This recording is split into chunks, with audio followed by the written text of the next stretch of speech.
I left my wife because she couldn't get over her parents dying, and I don't feel guilty about it. My wife was always very close with her parents, and when they passed away in a car crash 5 years ago, she went into a deep slump. She wouldn't leave her bed, and I took on every chore and cared for our newborn by myself. The problem is, it's been like this for 5 years. For 5 years, she hasn't left her bed. And I mean that literally. She expected me to cook her meals, and when I was at work, she ordered takeout. We hadn't had intimacy in 5 years. I didn't remember the last time she kissed me. She barely speaks to our 6-year-old daughter. I did every household chore myself. I worked 60-hour weeks. I finally worked up the courage, and I decided to put my foot down about everything, for the sake of our kids, for me, and especially for her. I sat next to her on the bed, took her hand gently in mine, and spoke softly. I know it's hard. It's been really hard for both of us, but we can't keep going on like this, stuck in this endless sadness. Our kid missed you. I miss you too. I miss hearing your laugh and seeing your smile. Please, for all of us. Can you try to take even a small step forward with me? I asked her. She looked back at me. I saw a singular tear fall down her cheek. She squeezed my hand weakly and said, I don't know if I can. I was beginning to lose my patience. I told her she had to get up. She had to. I didn't care how sad she felt. She had to get up. She went silent. The air felt heavy. And then I said that I couldn't keep doing this alone. I was tired. She told me that I had no idea of how it felt to lose my parents and refused to speak to me after that. I yelled, You're seriously telling me I don't understand what it's like to lose someone? You were getting your master's degree. You were studying to be something while you were in school. I supported you through everything. I paid for your tuition. I paid for the house that we're living in. I worked almost 70 hours a week to put food on the table for us while trying to be there for our kids. You remember it.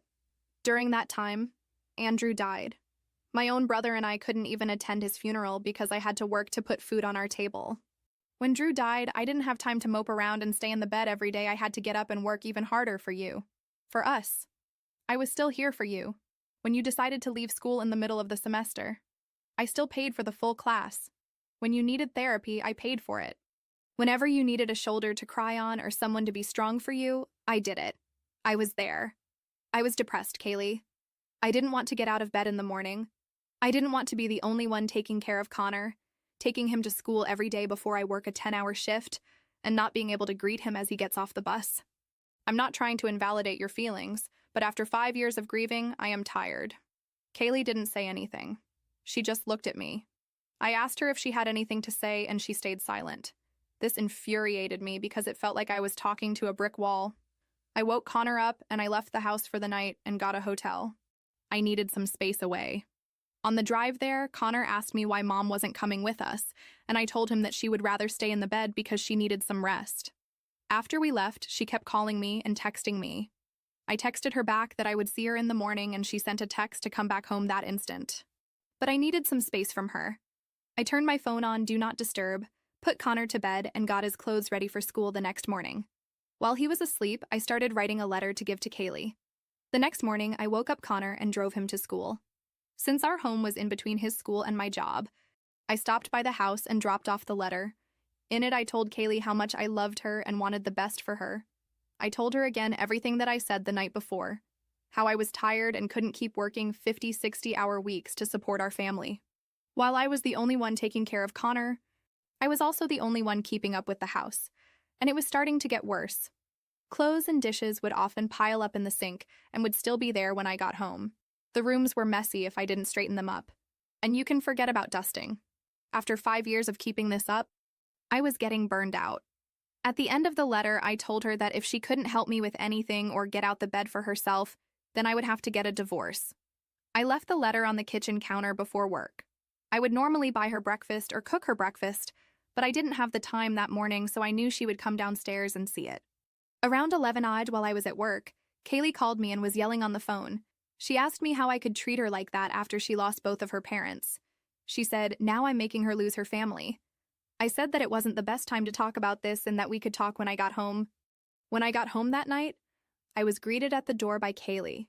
This was the first time I saw her out of the bed after I got off work in years, but it wasn't a pleasant surprise. She started talking about the letter I dropped off and how I was selfish and a lowlife for wanting to break up our family. She was screaming and throwing things in the living room. She said that I was a failure at being a husband and a dad, and that I would never be half the man her therapist was. She said he would let her express herself, and didn't judge her like I did. I let her get all of her emotions and words out before I got up, wiped the tears on my face, and without a word, I left the house. I drove around, but not to the hotel this time. I drove around the town and tried to clear my head of all the hurtful things she said to me. But under the city lights, all that played through my mind was the last 5 years and the arguments we'd had. I couldn't imagine spending my life without Kaylee, and I thought about how this could affect Connor. I thought about couples therapy. But between the house and the kids and only one income, I knew we wouldn't be able to afford both of our therapists. After everything that happened that night, I slept in the car. No hotel, no house. I just turned off the engine and stayed there, in a supermarket parking lot, staring at nothing while watching the sky change color through the window. I didn't cry. I didn't scream. I just felt empty. I felt like a shell, without even the strength to feel guilt. The next morning, I took Connor to school as usual. He asked if we were going back home. I said yes. And it was true. As much as everything in me screamed to run away, I needed to try one more time. For him. Because Connor deserved to grow up with a minimally functional family. And if that meant swallowing my pride and making one more attempt, then so be it. But it would be the last one. I returned home at 9 a.m. Kaylee was awake, sitting on the edge of the bed as if waiting for me. It was strange. There was something mechanical in the way she held the tea mug, something forced in the way she looked at me. No, good morning? Just an uncomfortable silence. I sat in the chair in the corner of the room and took a deep breath. I don't want to fight. I'm not here to accuse you or attack you. I just want to propose something simple. She didn't answer, but she didn't ignore me either, which for me was already progress. I continued, let's do a test. 1 week. Just one. During this week, you will get out of bed every day at 10 in the morning. You'll have breakfast with us. You'll talk to Connor. You'll put him to bed at least once. And if you can, help with one household chore. Just one. It doesn't even have to be every day. It could be putting away the dishes. It could be folding his clothes. Whatever you can manage. But make it real. She remained silent, looking at her mug. I almost gave up at that moment, but then she nodded her head. A weak movement, almost imperceptible. But it was a yes. And it was all I needed. For the first 2 days, I wanted to believe. She appeared in the kitchen at the agreed time. She sat at the table. She didn't say much, but she responded when Connor spoke. She even put her plate in the sink when she finished breakfast. On the 3rd day, she asked what his favorite cartoon was now.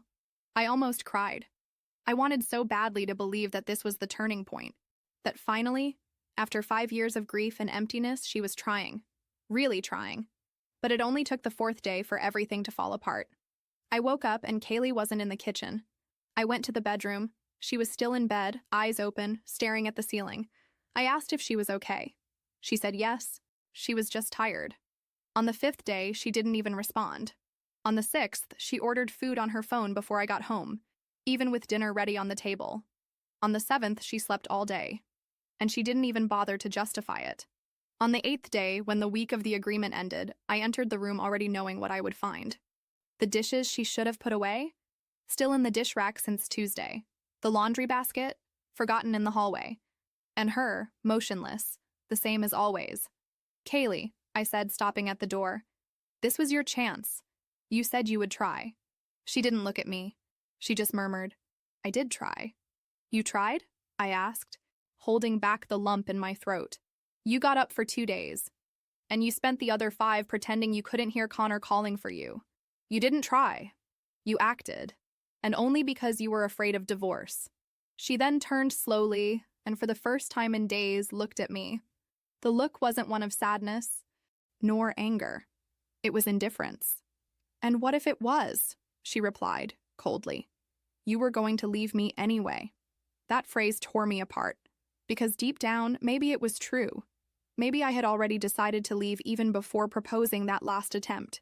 But hearing it from her mouth with such coldness, as if all of this was just a game, it hurt more than any shouting she could have done. I turned my back. I went to Connor's room.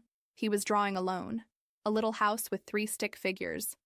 Dad, son, and the mother erased with a finger. A pencil smudge where once there was a figure. It was there that I understood. that he was already saying everything without words, that Connor was already living with a constant absence, that what I thought was effort for him was just prolonging everyone's pain, including mine. I left the room without making noise. And that night, I began to plan my definitive departure. That Tuesday, the day started too normal for my taste, and that was already a bad sign. Connor woke up with energy, put on his uniform by himself, and came to me with his shoes in hand, asking for help tying them. Kaylee didn't even leave the bedroom. It had been a week since she had broken the schedule, and she didn't even bother to pretend to make an effort anymore. I was late. I had an important meeting, and my boss had already given me 2 subtle warnings about my recurring lateness. I dropped Connor at school, quickly stopped by the market to buy coffee, and arrived at work almost bumping into the time clock. I took a deep breath and dove into the chaos of the company, trying to forget for a few hours that my life outside of there was a minefield. The meeting dragged on. My phone was on silent, as I always did in these situations, so as not to appear inattentive. When it ended, it was almost 6 in the evening. I hurriedly left the room with the uncomfortable feeling that I had forgotten something. I only realized what it was when I unlocked my phone and saw 9 missed calls from the school, 2 from the principal, and a message in all caps. "You forgot your son. If you do not show up within 30 minutes, we will be obliged to contact social services." My heart stopped. Not literally, but it felt like it. I got in the car with trembling hands. I called Kaylee, hoping she had gone to pick him up. Maybe, by some miracle. Maybe. But the phone rang and went straight to voicemail. I called again. Once more. And again. Nothing. The school was already closed when I arrived. A coordinator was waiting for me with her arms crossed. Connor beside her, sitting on a bench with his little eyes red from crying so much. The woman looked at me as if I were a monster. "Sir, we tried to contact the mother as well, but she didn't answer.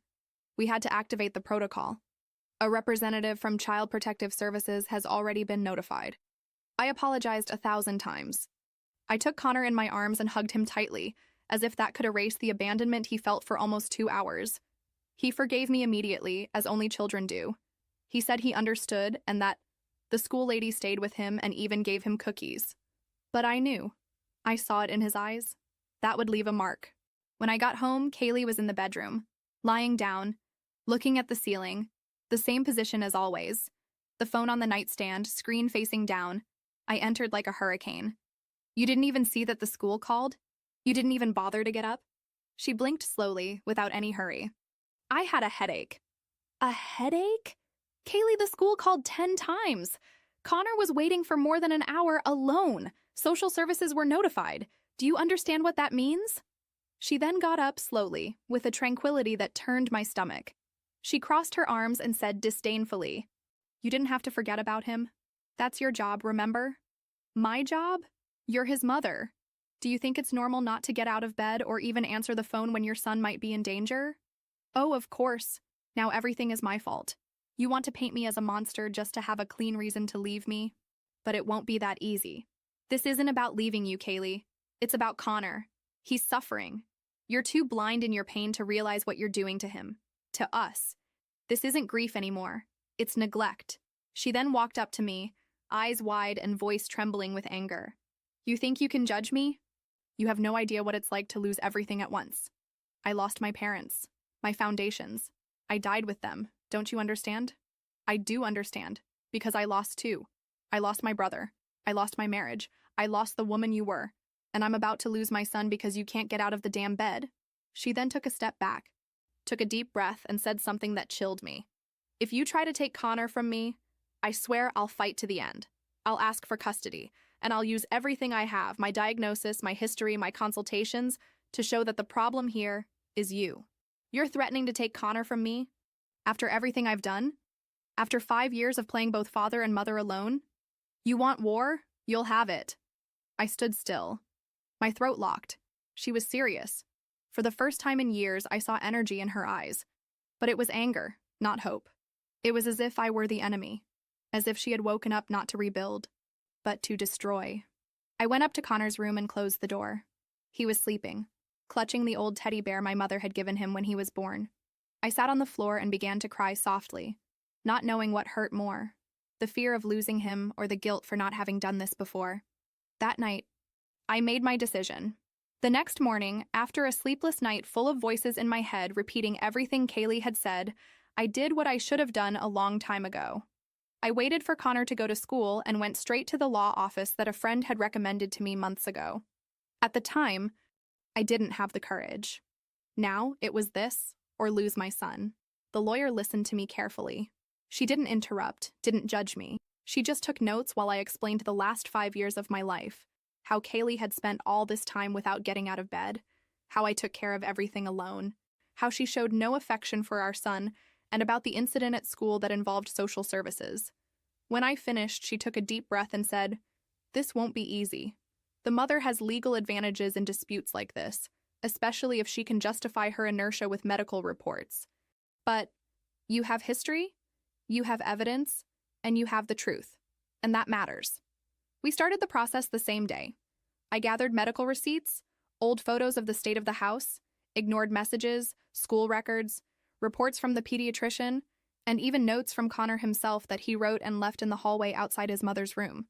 Simple things, but devastating. Like, "Mommy, today I did well in school." Or, "We could watch a movie together." I went to sleep lighter that night. For the first time, I felt that I was doing something not just for myself, but for my son. But Kaylee didn't stay quiet for long. In less than 48 hours, my mother-in-law, who had always been absent, it should be said, sent me a 4-minute voice message calling me a coward, selfish, and insensitive. She said that women who lose their parents carry pains that men will never understand, and that instead of supporting my wife, I was trying to destroy her. By the end of that week, half of our acquaintances had blocked me or sent indirect messages on social media. A cousin of Kaylee's even posted an indignant text saying that there are men who only want happy and smiling wives, but don't know how to be husbands when they are in pieces. There was even a hashtag. And likes. Many. But nobody knew. Nobody was there at 3 in the morning, when Connor had a fever and I ran alone with him to the hospital. Nobody saw the piles of dirty clothes accumulating, nor the forgotten birthdays, nor Connor's looks begging for a mother who didn't come. Nobody knew how many times I cried in the bathroom, in the car, at work, hidden even from myself. But I knew, and that was enough. I stayed firm, with discretion. I responded to everything with silence. I let the attacks pass like wind. My focus was Connor. He began to change. It was subtle at first. He started singing softly in the bath. Then he asked to take his favorite snack to school. He started telling me more stories about his day, asked to decorate his room with dinosaur stickers, and one day, without me asking, he hugged me tightly and said, "Daddy, I like when it's just us. It's calmer." That hurt. But it also gave me strength. My house no longer seemed like a war zone. The silence was no longer heavy. Kaylee's absence, though tragic, brought relief. Sad, but true. Meanwhile, Kaylee continued trying to manipulate the narrative. She told the social worker that I was alienating our son. She said that I forbade her from seeing Connor, when in fact she simply never tried. The social worker wanted to schedule a supervised visit. I agreed. I wanted to show that I had nothing to hide. On the day of the visit, Kaylee appeared with a pale and haggard expression, but for the first time, wearing makeup, as if she wanted to act like she was getting better. Connor was tense. He didn't know whether to hug her or run away. When the social worker called the two of them to talk alone, he hesitated. He looked at me, insecure. I said, "Go on, son. It's okay." After the visit, the professional pulled me aside and said, he said very serious things. "I can't share them yet for legal reasons, but just continue with this process. He needs you." I understood everything without another word. Kaylee didn't know, but the son she barely saw now had a voice, and he was, finally, being heard. The legal battle was far from over, but inside me something had already changed. The guilt I had carried for 5 years was finally being replaced by courage. The day of the hearing arrived. I barely slept the night before. I spent hours looking at the ceiling, listening to Connor's light breathing in the room next door, trying not to be crushed by the fear of what could happen. Because, despite everything, an irrational part of me still believed that in the end, everything could be distorted against me. I wasn't perfect. I had shouted. I had lost my patience. And I knew how the system could sometimes treat mother's pain as an excuse for everything. When I entered the courthouse, Kaylee was already there. Hair tied up any old way, dark clothes, empty look. But different from what I expected, she was surrounded by people. Relatives, friends, even a therapist she had brought to testify in her favor. The game was set. My lawyer asked me to keep calm. "They will try to provoke you. Let them burn themselves," she said. And that's what I did. The hearing was long. Kaylee's lawyer began by painting her as a woman devastated by tragedy, a victim of circumstances, a mother who just needed support to get back on her feet. It was convincing. I saw faces in the room nodding, with pity. But then it was our turn. My lawyer presented the evidence. Dated photos showing the state of the house. Medical reports indicating emotional abandonment. School reports recording the mother's absence at meetings, activities, and important dates. Letters from teachers talking about Connor's withdrawn behavior. And then, the notes. Small, torn, simple, but speaking more than any testimony. "Today was my birthday. Mommy forgot. It's okay. I did well in the soccer game. I wish Mommy had seen." The silence in the room was heavy. Even the judge seemed to swallow hard. They called the social worker who had supervised the visit. She, serious, said, "The minor demonstrated discomfort, anxiety, and sadness regarding his mother, and he spontaneously reported episodes of emotional neglect consistent over years." Kaylee, who until then had maintained control, began to fidget in her chair. She snorted, whispered to her lawyer, and when she realized she was losing, she lost control completely. She suddenly stood up and shouted, "It's a lie. All lies. He manipulated my son against me. He did this. I lost everything because of him." The judge banged the gavel on the bench and called for order. 2 security guards approached. Kaylee pushed one of them, trying to return to the front of the courtroom, screaming, "You don't know what he did to me. I was the victim. I deserve custody. I am the mother." She was forcibly removed, crying, screaming, cursing everyone there. I remained motionless. I wanted to disappear. I didn't feel victory. I didn't feel immediate relief. I felt shame. I felt sadness. Because seeing the woman I had loved degrade herself that way in front of everyone was like watching an accident in slow motion, unable to do anything. The judge, serious, resumed the session and read the decision. Primary custody will be granted to the father. The mother will have the right to supervised visits, conditional on future psychiatric evaluations. And so, the sentence was delivered. When we left the courthouse, the first thing I did was call the school and ask to release Connor early. When he ran toward me in the parking lot, hugging my legs, I broke down. I crouched on the ground, hugged him tightly, and cried without shame. It took weeks to process everything. At first, Connor asked about his mother almost every day. I just said that she was trying to get better, and that he could see her later, with the presence of a trusted adult. He accepted the answer, sad but serene. With time, the questions decreased. His drawings changed. Instead of broken houses or faceless figures, he began to draw parks, trucks, animals. He started to laugh more, to ask to ride his bicycle, to make plans. I still carried pain. I still sometimes woke up in the middle of the night, imagining if I could have done something different, something better. I still missed the Kaylee that existed before everything collapsed. But I learned that there are battles you don't win with love. There are battles where, to save someone, you need to save yourself first. Today, when I see Connor sleeping peacefully, sprawled on the bed with his legs outside the covers, I realize I didn't destroy a family. I rebuilt a life. And sometimes that's all you can do.